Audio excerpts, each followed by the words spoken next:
Chapter 13. Ha! Garyx bellowed. A draw. Clemo should have lost. His laughter became louder. Guardian, you are truly pathetic. This is your champion? He can't even win when all he had to do was nothing. And let the little teleporter die on his own. Guardian showed no outward reaction.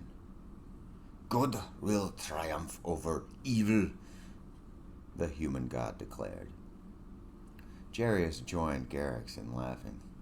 I have no idea how you have lived this long saying such nonsense like that. Still holding composure, Guardian cleared his throat, getting their attention. Everyone has fought once now. It is time to switch the advantages. The other two stopped laughing. Who shall go next? Inside of a heavenly realm, Alvaro Alisto materialized, floating in the air, surrounded by robed angelic figures. The psychic was just as surprised to see them as they were to see him. Get him! One angel yelled. Alvaro quickly surrounded himself with psychic energy, blasting them with everything he had. Take on, you bastard! While tricking someone into a trap like you believe is nothing I would have done, there is no trickery here. You must storm into the armory just as Jarius did and gain one of the few things that could kill Guardian. Better hurry. Those angels are only going to increase in number, and your psychic energy is only going to dwindle the longer you fight. Inside of the southern forest, on the planet of Corvus, Jason materialized. Without wasting time, he walked. I know where I am. His face was stern as he marched to his known destination. I know what you want me to do, too. Facing his destination, Jason activated one of his countless powers, the speed of Gratz that Alvaro used earlier. Zipping past trees and small animals, Jason rushed with lightning speed to a grove. I am glad I do not have to explain it to you. You need to hurry before Garyx becomes aware of what you are doing. Dagon sent the telepathic message. Jason stopped running just in front of a valley. Looking down, he saw the grove. In the center of that grove had a tree in the shape of a man rooted down. The arms of this tree were raised, holding a sword. Jason's body vibrated, disappearing, then reappearing without having moved. Damn, he whispered to himself. Can't teleport in here. Probably won't be able to teleport out either. He looked all around himself. Laughing a little, he continued to talk. I haven't been alone for a long time. It feels strange to have solitude. Examining his hands, he frowned. I now understand what it is that Jarius has been ranting about all these years. I was a god. However brief that divinity was, it was mine.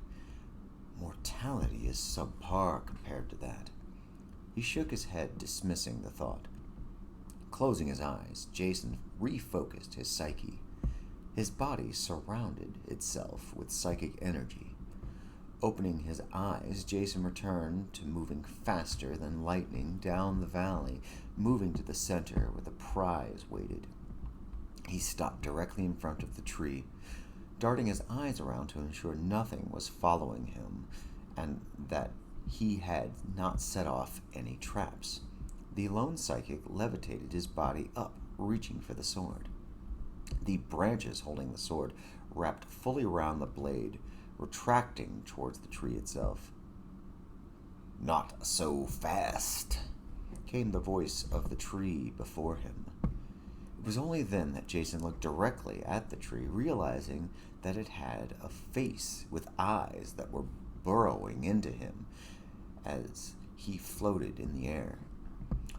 His power waned briefly as he caught him off guard. His power reactivated just prior to landing on the ground. Are you a dryad or a treant?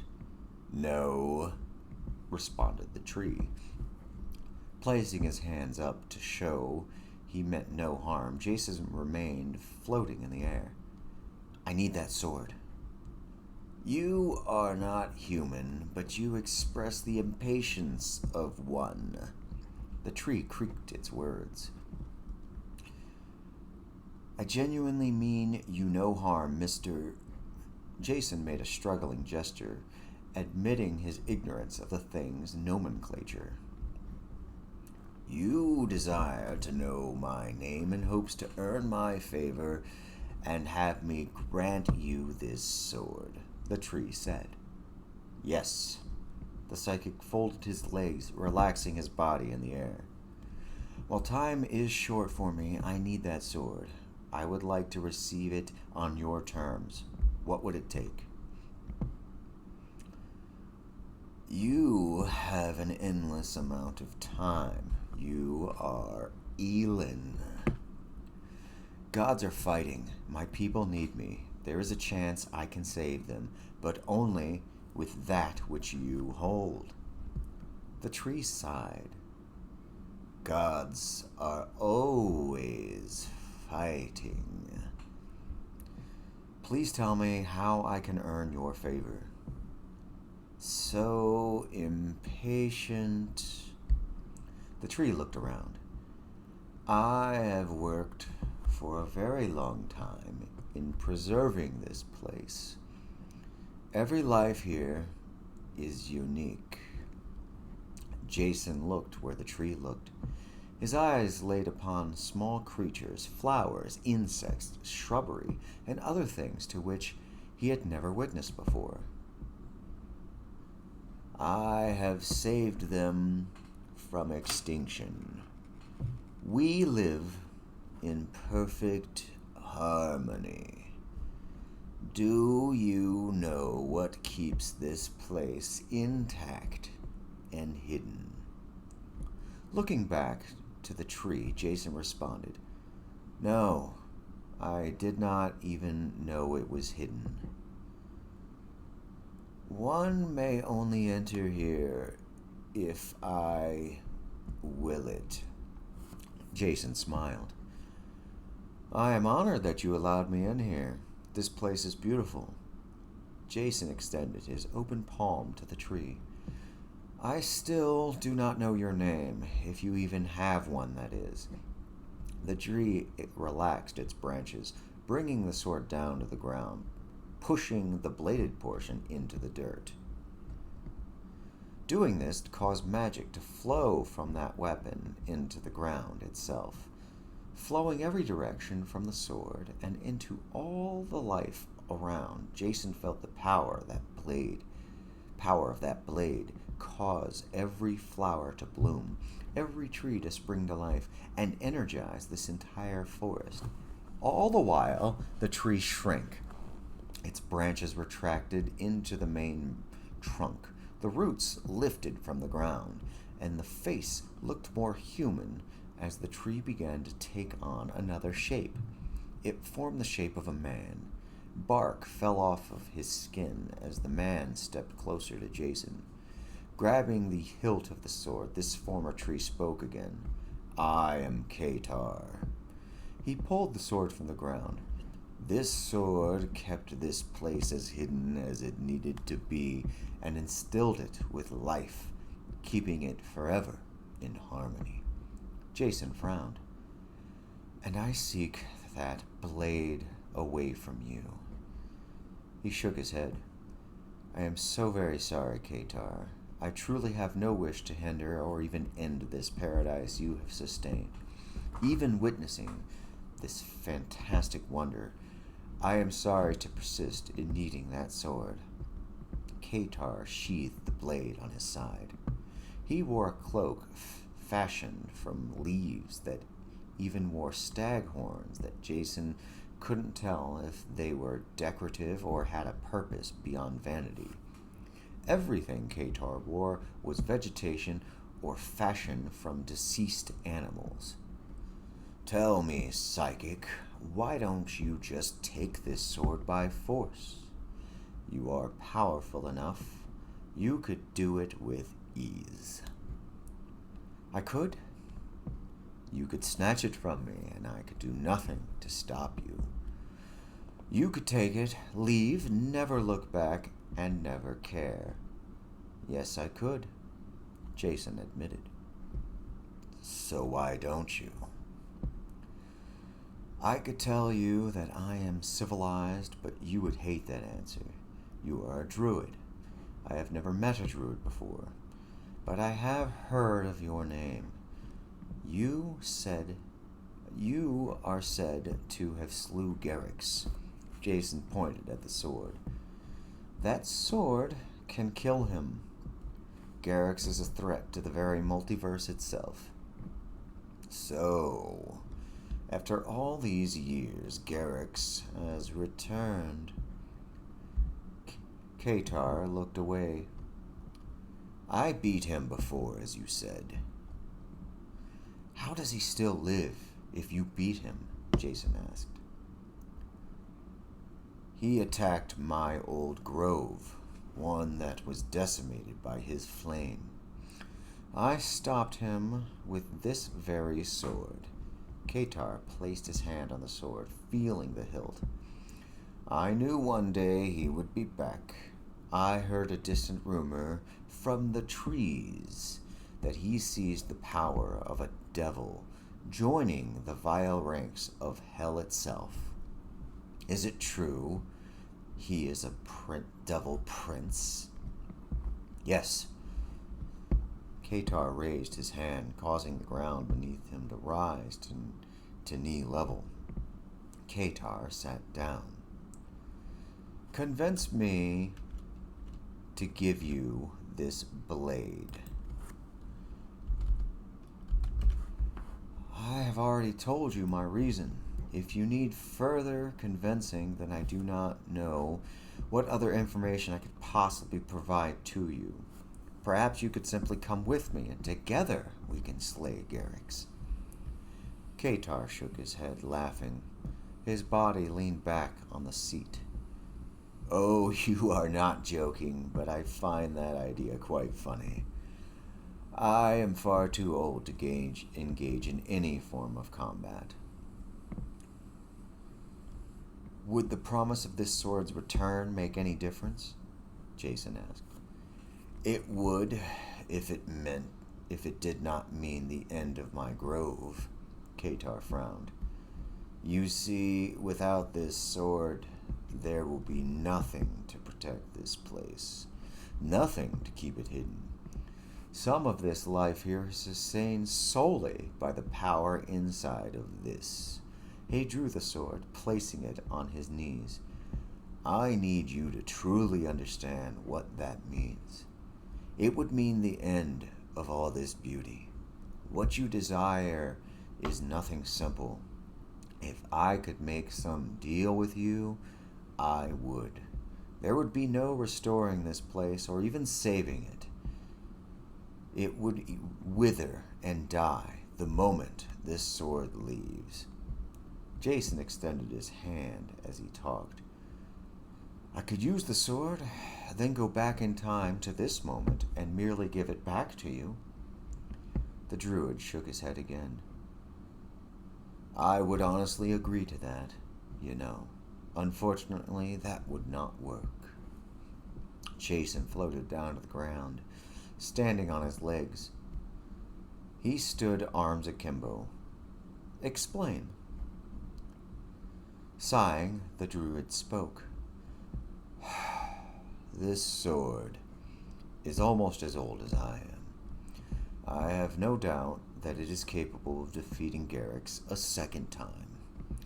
I also know that it will not survive such a battle a second time.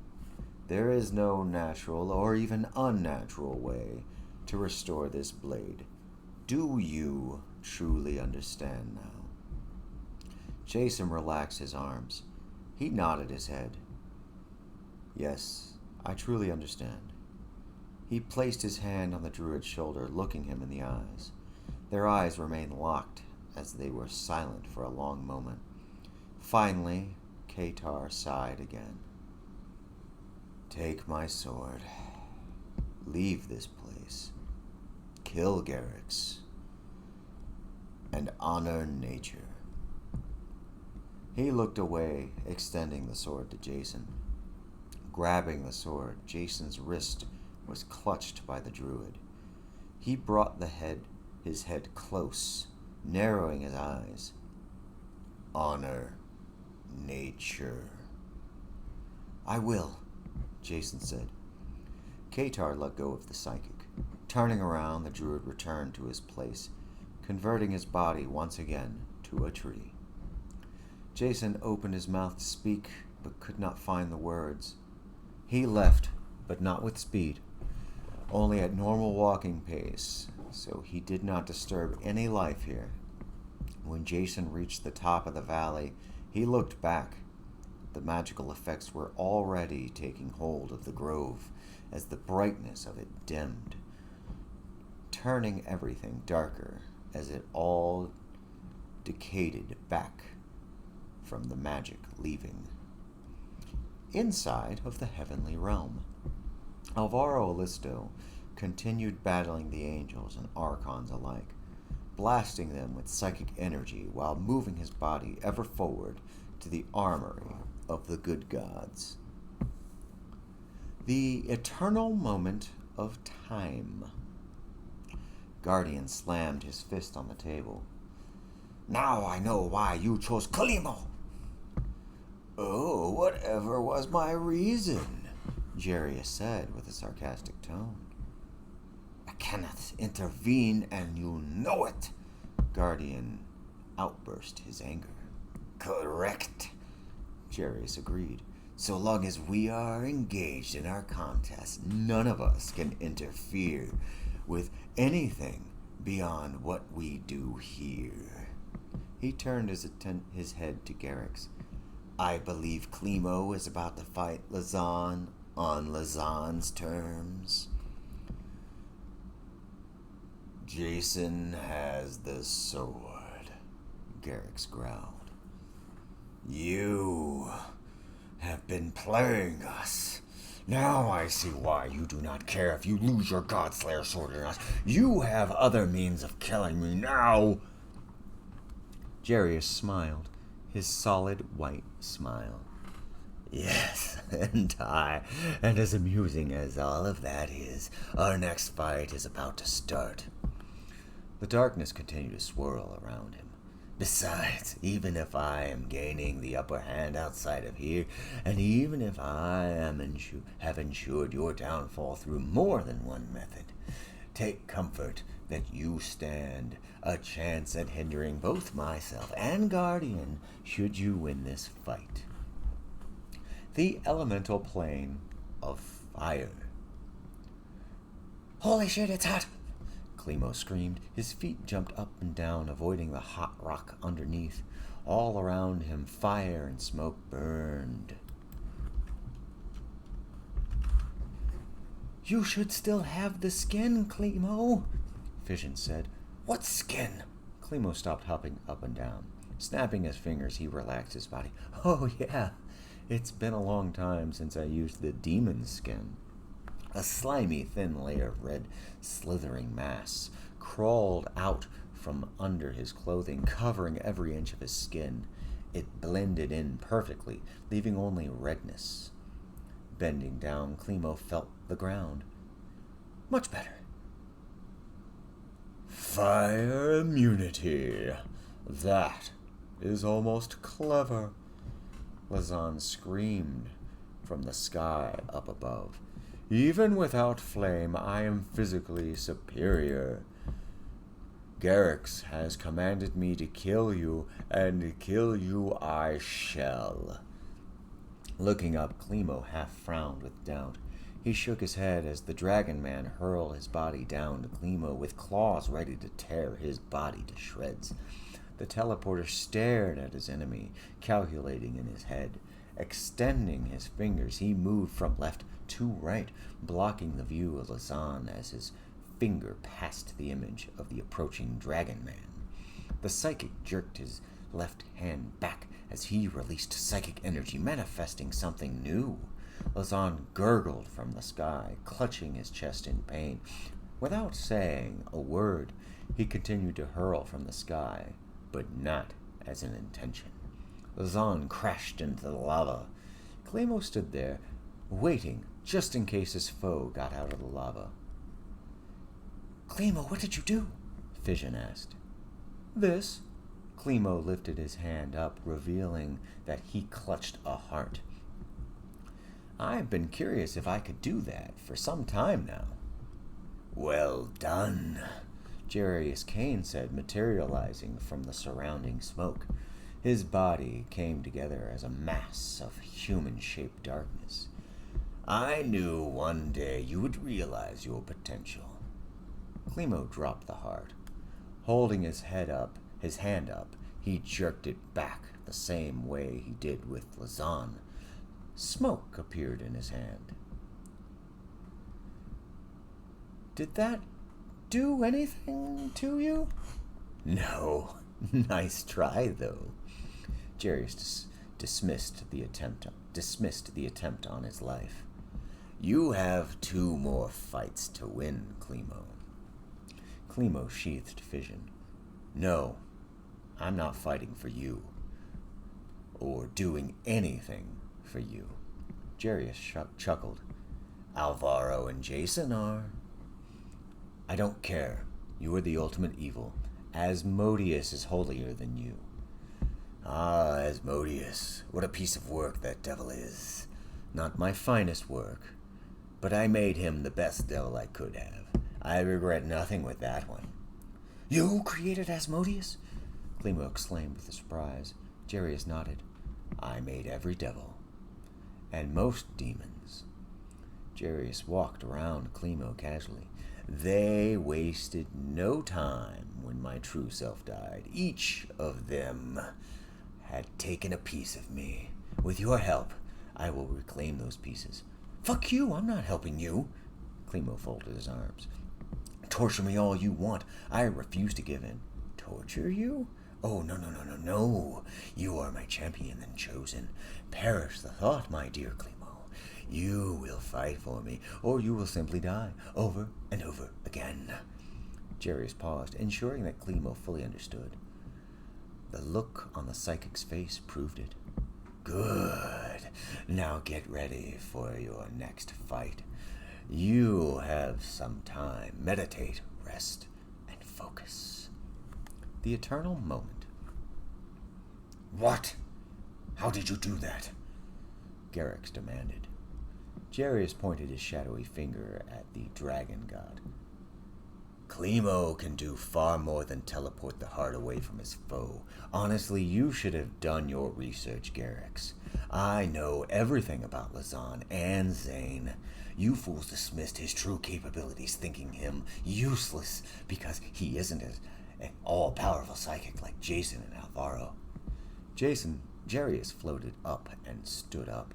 It was impossible to tell due to his surrounding darkness. "Clemo has far more potential than given credit." Garyx scoffed, huffing his nostril. "Stop sucking his dick." Guardian shook his head, folding his arms, refusing to join in such rhetoric. Looking at Garyx, Guardian raised a finger. "It is our turn, on our terms." He waited for Garyx to look at him. "Let me guess. Deep space, where you believe my creation cannot breathe?" Garyx said without looking at Guardian. He examined his claws, giving an air of boredom. "The heavens are my domain," Guardian declared. Jarius returned to his seat in the same method. He smiled his solid white smile. "Clemo has 1 victory, 1 loss, and 1 draw. Lazan has 2 victories and 1 loss. Zane has 1 loss and 1 draw. What difference would it make if he wins this fight?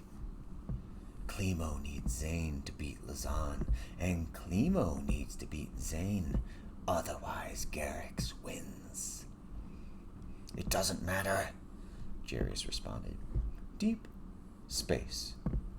Lazan flapped his wings, gaining momentum. He forced his body to move to Zane. Zane did the same. The two approached one another, screaming their war cries. You don't need to breathe at all. Zane pointed at his observation as he continued to move to his enemy. I am a dragon. We are far stronger than mortal men who will die without air. The two clashed, beginning their battle in deep space, each fighting for their god. The armory of the good gods. Alvaro fired a psychic beam into the mass of angels coming his way using his left hand, while his right palm touched the vault door. You know, for the most powerful psychic, I have never gotten enough credit, he said to himself.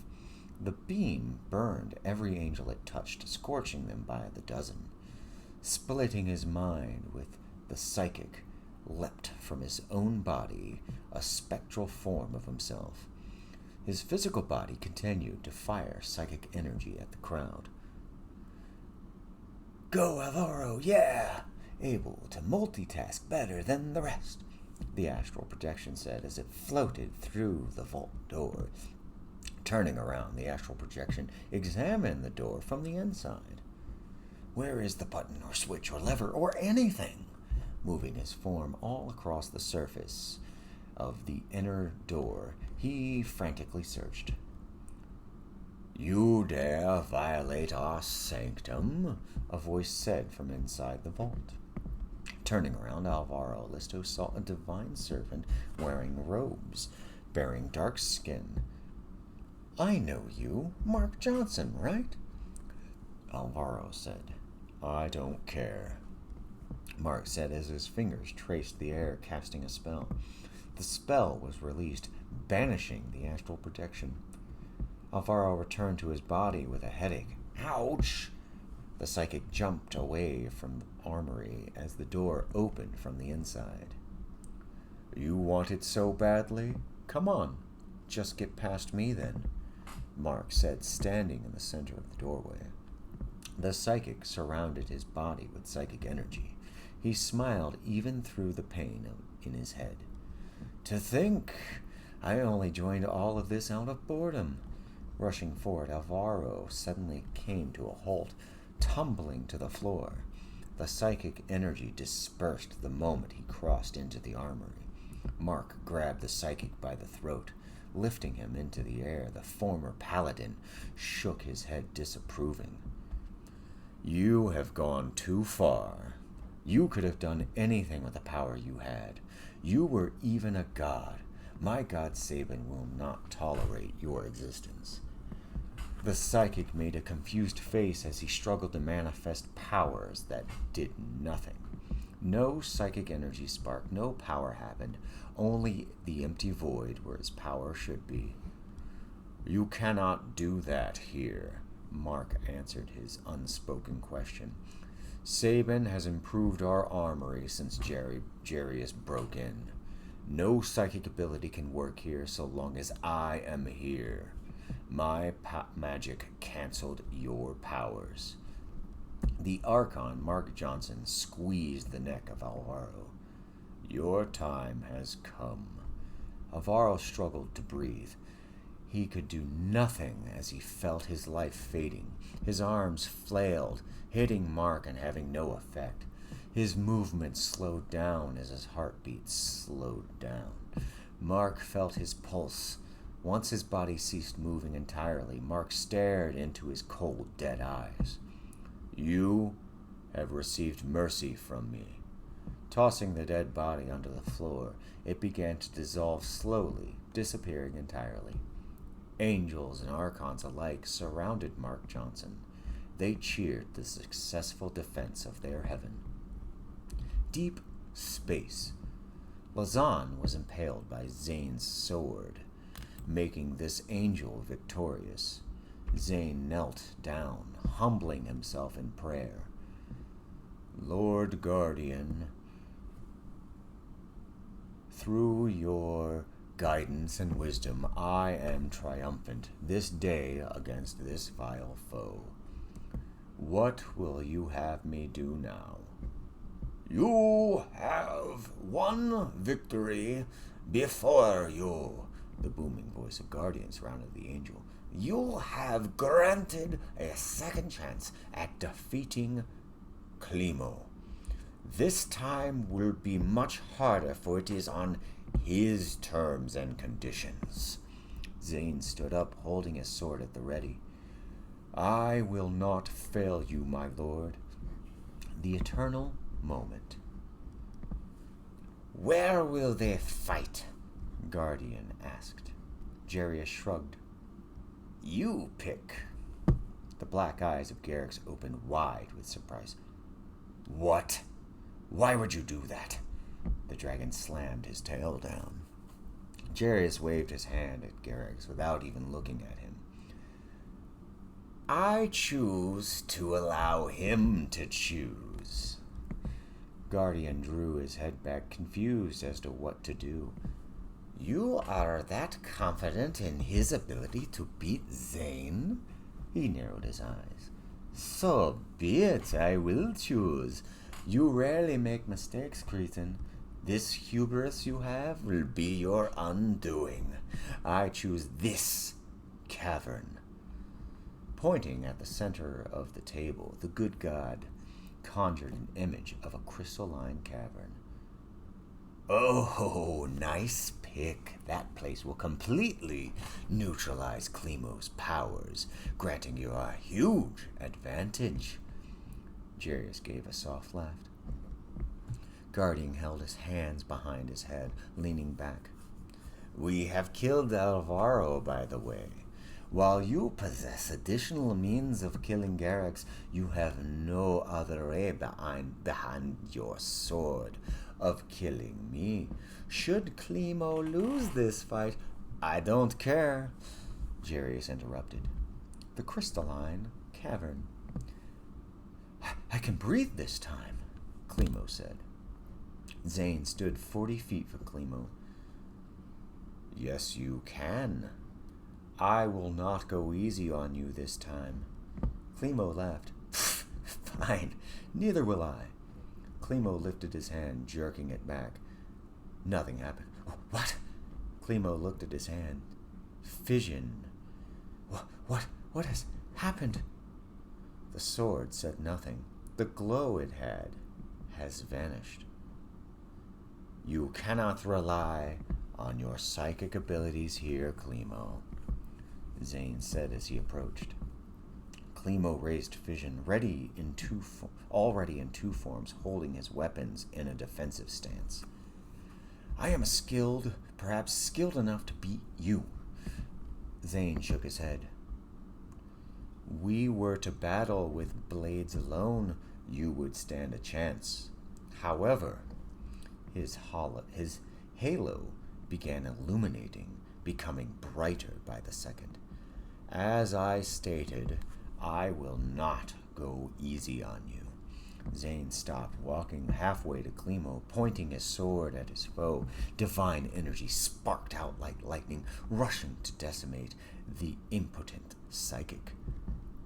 Kicking off of the adjacent wall, Klimo flipped to the other side. Kicking off of that wall, the divine energy curved, following him. He rushed to Zane, flipping and jumping off of the wall after wall, dodging the divine energy that will most certainly kill him.